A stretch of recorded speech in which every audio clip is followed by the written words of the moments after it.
Alright, hello everyone. We're back with Plants vs. Zombies video. As you can see, I am not recording this commentary live because everything's sped up.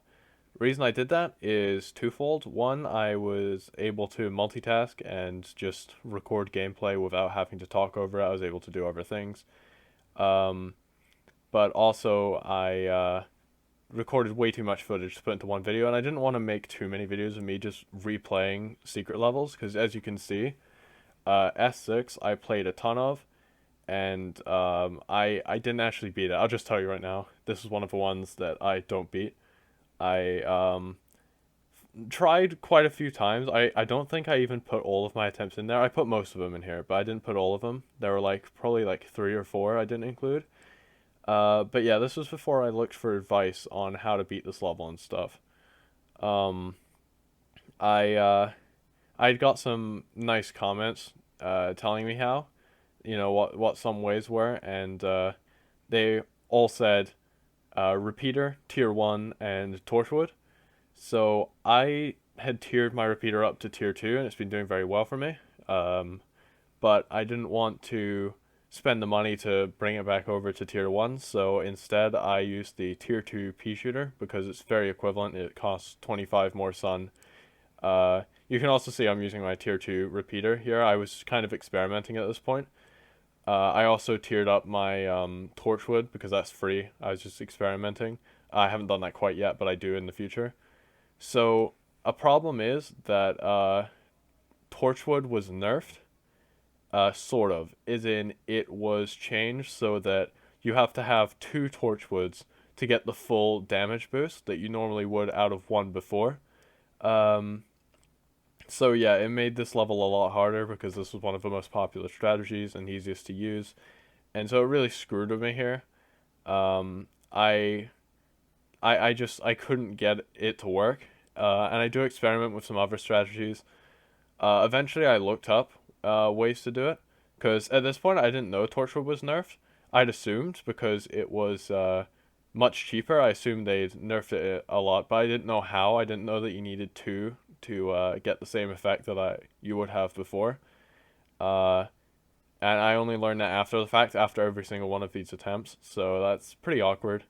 Wish I'd looked up some stuff, but I really like going into this game blind, knowing as little as possible about the game while I'm doing it, because it makes the levels a lot more fun and rewarding. And I think no one really wants to see me like come into a level knowing exactly what to do, and just like beat the game. Like that's boring. It's just like me executing a strategy that someone else came up with. Nobody wants to see that. But here, I did decide I've given this a go on multiple occasions, and I have had no luck, so I was just like, screw it, I'm looking up strategy, and it involved pre-nerf Torchwood, and I was like, okay, I don't think I can do this anymore, and so I decided to say S6, sorry, right now is just unbeatable for me. So that's where we're at now. We're still going to be going through the attempts here, but yeah, really had trouble with this one. The problem is you just can't get enough speed, because you saw like all of the gargantuars would just they were the particular problem. I was just having to resort to squashes on zombies that I shouldn't have been. So yeah, I moved over to S7, um, which is I remember someone telling me once the odd numbered S levels were always easier than the even numbered ones. Um, which makes sense. Because S8, spoiler alert, after this is another one that I don't actually beat. I might end up coming back to that one and beating, but I got a comment explaining and saying that it's like really really specific and hard. But yeah, you saw me just breeze through S7 on my first try. So yeah, the odd numbered ones are definitely easier, at least first. It gets a bit more it gets a bit stranger later on, where I'm not so sure that rule stands. But yeah, you can see me really struggling with this one. I was like, okay, this is a whole nother can of worms. This is a very different level. They really do not hold any punches. Like before the first flag, I was clinging on for dear life. Like having two raiders come out right off the bat. And the captains, okay? The captains are some of the worst thing I've seen. Also, I just earned Cold Snapdragon from the last level, so I was excited to use it out, to try it out rather. So that's why you see me using it the first few attempts. And then I realized that it definitely wasn't working. Um, there's just no space to plant. Right now, I was committing to the idea that I should plant sunflowers in the back. So I was putting it on the second row so they get eaten first, and then my important plants can sort of take the it can like survive longer. Sorry, and the sunflowers take the brunt of it. But uh, I eventually changed over to putting the sunflowers in front of the mold colonies. You can also see I'm actually placing the sunflowers around where the raiders come, so the sunflowers aren't eating. But it's only incremental changes, and it doesn't actually get to the root of the problem. Where I'm just like, I just don't know what plants to use, and this is another one I ended up looking up strategies for, and I didn't get it. I think this is one of the levels I could beat, but it would be like the least fun thing to do. I'd basically have to be like watching and pausing and looking at a YouTube tutorial, right, of just someone doing it step by step. And even then, it's not guaranteed because all of the tutorial videos are from when sunflower cost 50, and I just don't want to do that anyway. So yeah, you can see me using celery stalker here. That's just not a good idea. Like, I don't know what I was thinking. I guess I forgot that you couldn't place celery stalker on the planks. You have to place where there's ground. So I couldn't be using potato mine either. Here I'm experimenting with different sunflower placements and garlemite. I figured garlemite might be able to help me, but that attempt went horrifically. And yeah, now I'm doing puffroom. Puffroom doesn't have much range, but I was thinking maybe it wouldn't matter because there's like mold colonies or something, but it actually matters more because basically my sunflowers at the front were getting eaten, and I couldn't do anything about it because my thing was short ranged. It was after the success of S-15 with the puffrooms and how well they went there. I was like, maybe that'll just be a catch-all, and I can use it for every level I'm having issues with, and that's not the case. So yeah, in this one, even though the captains and the parrots were like annoying the hell out of me, especially with how expensive sunflowers are now, it costs double every time they steal one of my plants. It's the barrels by far that cause the most issue. Oh yeah, here I experiment with gold leaf, and I think I need to use gold leaf more because it's actually really effective. But it's not for this type of level. So here I started using bloomerangs. I was basically just going through every offensive plant that I'd unlocked, and bloomerang was next. But when I went to look up a tutorial a few attempts after this, the one that I found was actually using bloomerang, which surprised me, because I stick with it for a few attempts, but I was like, this is just not working. I was doing it out of desperation, basically. It just seemed so bad. The theory was that it would get behind the barrels, um, but my catapults were already doing that anyway. It just seemed like a worse catapult. But I do stick with it for a while. Yeah, and it doesn't work out for me, and I eventually give up on it. I forget what I do after that. We'll see. We'll find out together. You can see my bloomerangs, just they can't even deal with the imps. They get eaten before they can deal with two imps from a barrel. It's really unfortunate. Um, so yeah, when I looked it up, I saw a bloomerang strat, but then I saw the prevailing strategy was Spore Shroom. Um, and Spore Shroom I think is the one I saved to last to use because or not saved, but I just thought about it last because I just could not fathom that would be a good choice because the mold colonies, right? You kill a zombie on the mold colony and it doesn't spawn a spore shroom and you lose the whole point of a spore shroom. But the strategy is to time the zombies so they spawn them on the like second plank there. I don't know. That's the one that I would probably do if I were to beat this level, but I'm not. Anyway, you can see me using three Peters here, so it was just another offensive plant that I hadn't tried yet. So I don't know. I just try everything. I really really didn't want to give up on this one because even though I wasn't making much progress, I felt like I was on the cusp of beating it. So obviously the problem with three Peters is getting through the barrels is a bitch and a half, and that's what kills me almost every time is overload on barrels, because I have to stall the hell out of them, while my three-peater kills the actual barrel itself, not the barrel roller.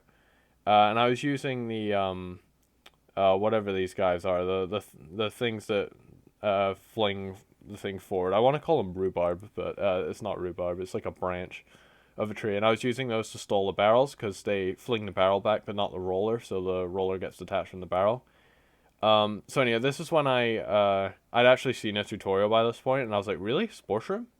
Okay, because I saw someone using spore shroom, and I was like, okay. And then I started watching the video, and I watched the first 30 seconds, and they taught me that trick on the second row. You can wait until the first raider comes, then you plant a spore shroom and time it, and then it spawns a second one. But I watched like the first 30 seconds, and then decided that I want to take it from there, and that's where things just were derailed. And I realized that if I wanted to beat this level, I was going to have to follow the tutorial exactly, and that's no fun. That's just absolutely no fun. Uh, so I've decided this level probably just gonna stay unbeaten for the time being. Maybe if some adjustments are made in a future update, then I'll give it another shot. But I don't expect I will be anytime soon. But you can see for all these attempts, I really gave it a good try. And I did put every attempt that I made of this level in, just because I didn't have a video where I attempted this level before, or I may have attempted it like once or twice in a previous level, or a previous video rather. And I just I didn't feel like I wanted to leave any of it out. And I sped it up to 8 times, so you're only wasting an eighth of the time you normally would be. Uh, but yeah, for the rest of the secret levels, I won't spoil whether I beat them or not. So yeah, I might spoil it in the title, I don't know, but I won't spoil it. So anyway, I finally decided to move on with my life, and here we go to Eclise the Archer, which is where you unlock a key, which makes sense. So this one is I remember giving up on it pretty soon because I just wasn't confident that I knew all of the plants enough. But now having played the game a bit more, I felt like I could give this a go. And this is actually a really, really fun level. I'm a big fan of this level. Um, this just like is just such a great example of the fun creativity that Eclise offers. It's like this is just one of my favorite levels in the game. Cause you know I was initially overwhelmed by the seed bank that it gives you. But really I shouldn't have been. It's really freeing. It gives you so much to play with, but I don't know. I feel like there's a ton of potential for these special seed bank videos. But anyway, because the only offensive plant you have is a key, the only uh plant that melts the ice, apart from hot potato, is torchwood. So I was trying. I thought maybe I get torchwood, surround all of my plants with them, and I wouldn't have to waste all the sun on hot potato, right? Because it's not cheap. It's 50 sun per thing. At tier 1, which is where they insta recharge, which is really where you want it to be. But that was not working out at all. I was just getting super overwhelmed, so I just decided to bite the bullet and use hot potato. And that became the much better option. You see, I just had to be really vigilant with making sure I melted the ice cubes right. So you could see, did you see like how much sun I'm amassing though? I already have 4 Eclise. There I lost to the cone head down there, which is pretty unfortunate. I also noticed I believe it's a crystal shroom or something there. But I thought it looked a bit weird. I was like, huh, what's this? So I looked it up, right? And my god, you guys probably know this, okay? Because you guys follow this game more. But GoodPea made a custom plant for this game, and it almost fooled me. I had to do a double take, being like, oh wait, I don't think I remember that plant. It looks a bit bizarre, you know. What plant is this, right? And because he made it. And my man's an animator now. Like, what? I'm just amazed. the amount of effort he puts into this game, which he then releases for free, like all he has is a Patreon, and he only set that up like a little while ago. It's just incredible. The amount of passion you can put in this game. It's it's really really cool is what I was trying to say. So yeah, I've been watching a ton of GoodPea videos, mostly about Grind 1000, because again, I still want to keep to not spoiling myself for this game, Eclise, because this is the one I'm really playing for you guys and playing for myself. It's the one that spoilers matter more. This final wave was pretty brutal, where they all get frozen, but I managed to survive it. So anyway, that was a really good fun level. The perfect difficulty for me, in my opinion. It took me like maybe I think was that 5 to 7 attempts. Um, yeah, but that was an odd level. Like I said, the even levels are always harder than the odd, so it makes sense that that one was a little on the easier side. This one, Coldest Day, uh, really did my head in, but once I got used to it, it was actually pretty fun. I've got to say this was very rewarding. I didn't expect to like this one that much, but I did basically. I experimented around with fire pea and pepper pult. I didn't know which one I should use, but I knew I had to use one of them. I also tiered pepper pult to make it cost 400, which I think was a good choice overall, but it made it really hard. Like I had to rely on potato mine, and that's why I took the squash and the hypnoshroom as well, because I had to rely on all these instas.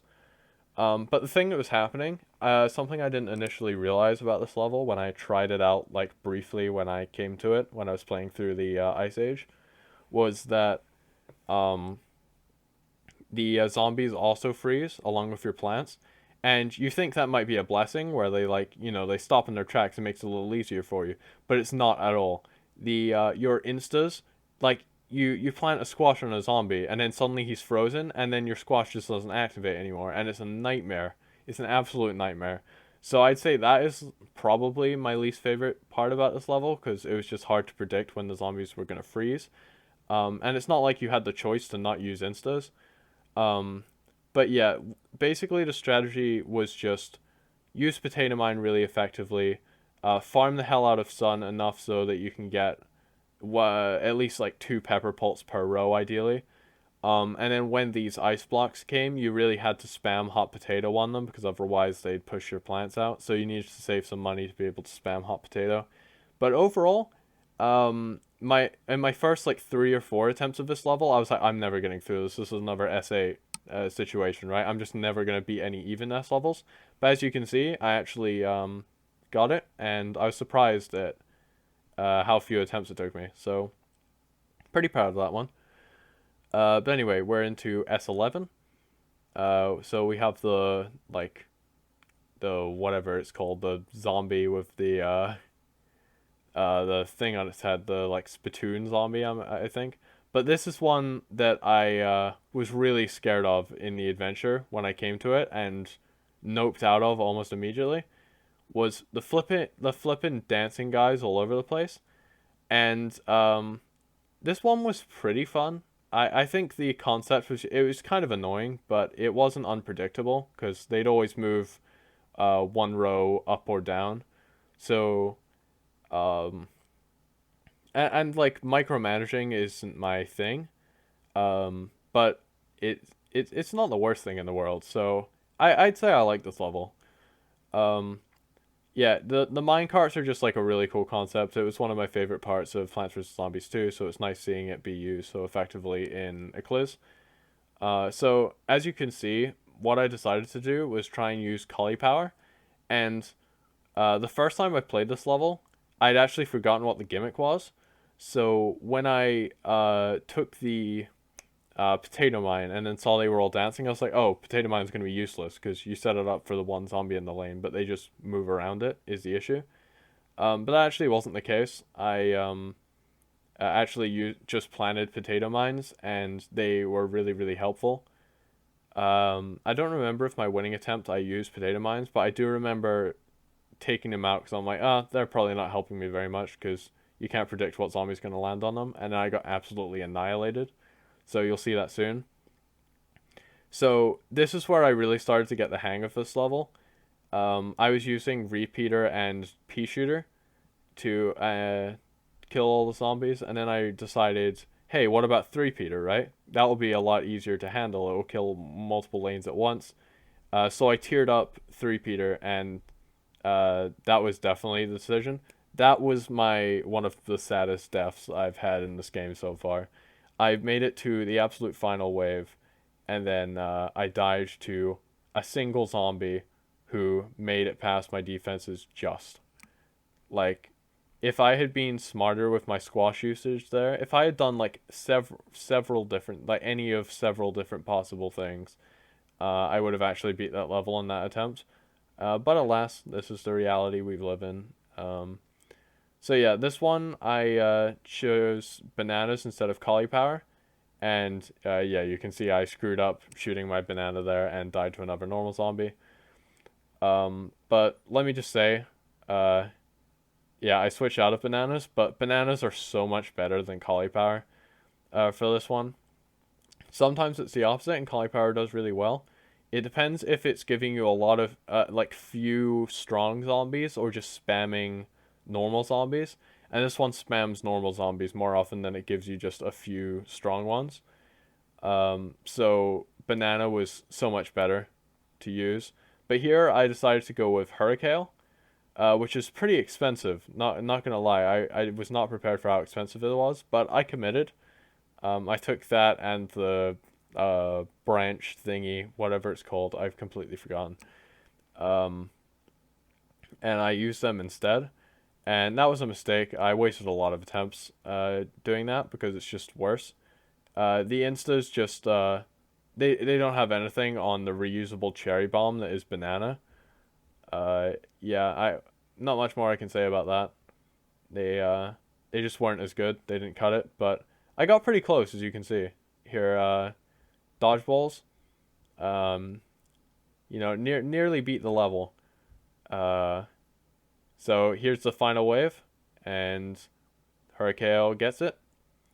We squash. We do a bit of finagling, and there you go. See. So yeah. Let me tell you, that strategy was actually worse than the banana one. The banana one was the better strategy. But anyway, we're on to Rodeo Rampage. You can imagine what the gimmick's going to be here, spamming bulls, and I thought this one was going to be an absolute nightmare, and it actually was far easier than I thought it was going to be. And this is where I started to question the even being more difficult than the odds. This was not an easy level by any stretch of the imagination, but it was easier than some of the odd levels that I'd come across previous to this. Um, yeah, so that first attempt didn't go very well because it was the first attempt. I was just experimenting around. Here, I was still on the not puff shroom, the fume shroom hype, where I was like, oh, that guy saved me, in that S-15, so he can do it again. And yeah, I was also constrained to using either catapults or something like puff shroom, which can get past shovels because they decided to include the shovel zombie because GoodPea's a sadistic motherfucker. uh, but yeah, the strategy basically became use this minecart for potato mines and stuff, and then and then just kind of tall nut the hell out of every bowl that you could. Right now, I've only been taking the tall nut, and the problem I run into was that I actually run out of things to put in place of bowls, and I actually felt I needed the normal walnut as well. You can see because I didn't have enough tall nuts, they just fling it past my defense and I can't do anything. So because the winter melon is free to tier, I decided to experiment with the most expensive version, I believe. Or oh no, that's only tier two. My bad. Well, I experimented with a very very expensive version to see if that would work. And the recharge rate on this thing, this is at 8 times speed. Look at how slow it's recharging. It's ridiculous. And it completely makes sense, by the way. That's not a design criticism. But I'm just saying the recharge is nuts. But anyway, so my mistake was switching out of a banana last time, even though it worked out and I actually beat it. Just take my word for it. It would have been better to just use banana instead of hurricane and stuff. Um, this time I don't make that mistake, and I, instead of using winter melons, use banana. And the advantage of this is that bananas you can use on any lane you want. So it's not like you get one winter melon and it covers one, maybe two lanes if zombies are coming down both of them at once, right? Banana can cover all lanes anytime you need it. The only problem was my micromanaging skill, which is lacking. But it worked out. So once I realized that bananas were the strategy, this level became much, much easier. You can see I was losing like before the first flag, and like sometimes I would make it to the first flag and then just lose. With bananas, I was dominating everything. And this is my first attempt with bananas, and I just completely annihilate. Uh, yeah, I didn't even have to switch over to walnuts. I used tall nuts. It got a bit dicey there, but yeah, as soon as I switched to bananas, just destroyed everything. So if you're playing that level, bananas are the way to go. Anyway, if you'll remember, this playing this secret level that wasn't that long ago. That was like one or two videos ago. And this one really scared me because I hate the snorkels in this level. So anyway, my theory for this one initially was Snapdragon would be good because you have to hit him so close because the flowers are so far up. I figured that a Snapdragon would be good because it's close range, but it actually doesn't take out snorkel zombies by itself. You have to have like a walnut there or something. As you can see there, the snorkel zombies take so long to come out that it's just not a great strategy. But I stick with it for quite a while because I didn't really know what else to do, and I didn't want to just like say it was wrong. But anyway, I switched over to using corn in conjunction because I was like, okay, well, if I need some stall mixed in to kill the snorkel zombies, maybe my tier 2 corn will do it, right? Because the tier 2 corn, if you didn't know, it has a 50% chance every time to launch butter, which is really good for individual zombies. It just keeps them frozen in place. You just have to be wary of groups, and I figured that my Snapdragon could pick up the slack because it's really good in groups because it does splash damage. And so far, you can see it wasn't working. I think I was using too many corn and not enough Snapdragon, or at least that's what I was thinking right now. But the problem is, once you begin using corn, you can't really get out of it because as soon as you've dealt with one row, you need to deal with more. Basically, the game was just too fast for the strategy I was trying to use. It's the sort of LMAO, if I just had infinite sun, I would win the level first try or whatever. It's like, if the game wasn't this hard, I'd win. Also, a problem is that is still with the snorkel zombies. The butter can't hit them until they're out of the water, and that's right at the daisies. So my strategy idea, my entire idea for using corn was that it would be enough to stall the snorkel zombies, but it's actually not. Uh, you can't rely on getting super lucky with corn.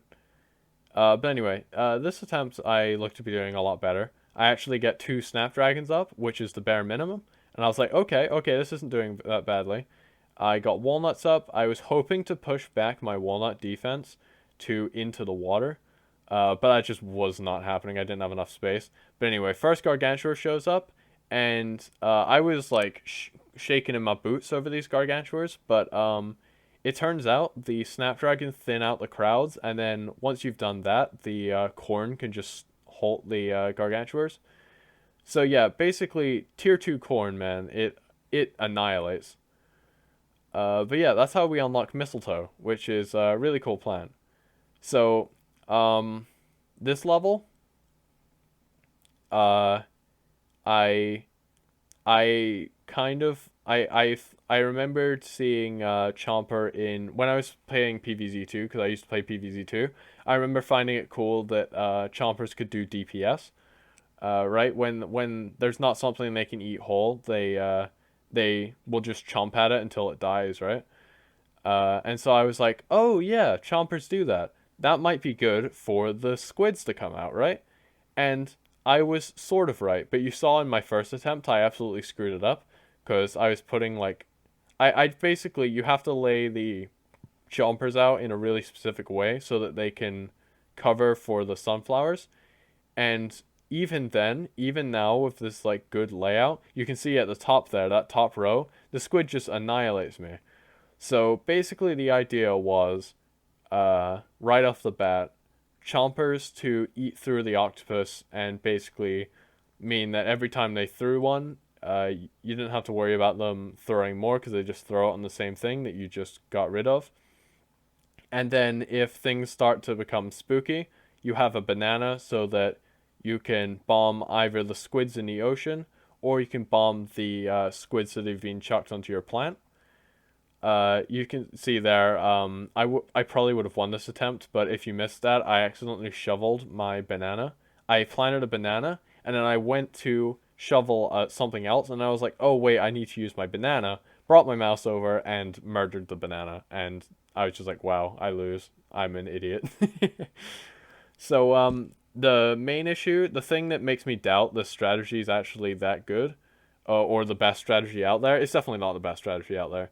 But the thing that makes me doubt this strategy is the fact that the chompers, uh, they when they eat a zombie, they no longer do DPS to the thing in front of them, and you have to place a chomper behind that because it's inevitably going to be squidded, right? So I was having a lot of issues with that, and then there's problems with generating enough sun. But it works out.